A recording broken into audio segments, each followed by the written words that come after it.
আদায় করেন।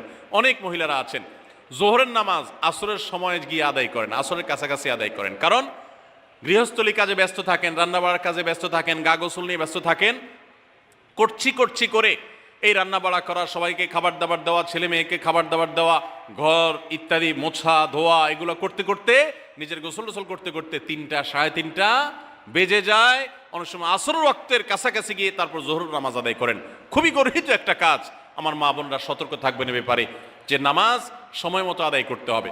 শয়তান আপনাদেরকে একটা ভুল কথা বলে ধোঁকা দেয়, সেটা হলো যে আমি রান্নাবাড়া করছি যে পোশাকে, এই পোশাকে কিভাবে নামাজ পড়বো, তাহলে আমি গোসল টোসল করে একটা নামাজ পড়বো। আর গোসল তো আর সহজে করা হয় না। রান্না বাড়ার পরে সবাই বাড়ায় খাওয়াই দেওয়া, এরপরে ঘর দুয়ার পরিষ্কার করা, এরপরে সব কাজ শেষে গোসল করা, তারপরে গোসল করে এসে নামাজ পড়া, এসব করতে করতে শয়তান আপনার নামাজটা অনেক পিছায়া দেয়। মনে রাখবেন, আপনি যে পোশাকে কাজ করতেছেন ওই পোশাকে যদি দুর্গন্ধ না থাকে, খারাপ না থাকে, ভালো পোশাক হয়, তো ওই পোশাকে আপনি নামাজ পড়তে পারবেন। দুর্গন্ধ থাকলেও শরীরকে ফ্রেশ করার ব্যবস্থা আছে, আপনি ফ্রেশ করে আপনি নামাজে দাঁড়ায় যাবেন, এরপর নামাজ পড়ে বাকি কাজ করবেন। কাজকে বলবেন না যে নামাজকে বলবেন না যে আমার অনেক কাজ আছে, এগুলো শেষ করে নামাজ পড়বো।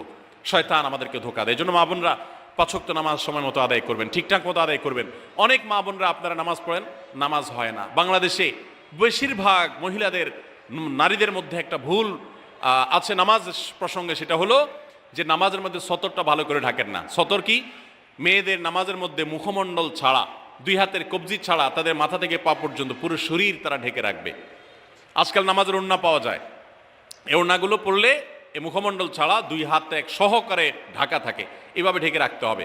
আপনি যদি নামাজ পড়েন, আপনার গলা দেখা যায়, আপনার কাঁধের কিছু অংশ দেখা যায়, চুল দেখা যায়, আপনার হাতের কনুই দেখা যায়, তাহলে সেক্ষেত্রে কিন্তু আপনার নামাজ হবে। পুরো নামাজ জুড়ে এরকম খালি থাকে এগুলো, তাহলে নামাজ হবে না। অনেক বোনরা এটা জানেন না, তাহলে নামাজটা ঠিকঠাক মতো পড়তে হবে। জান্নাতে যাওয়ার জন্য এটা পূর্ব শর্ত। নাম্বার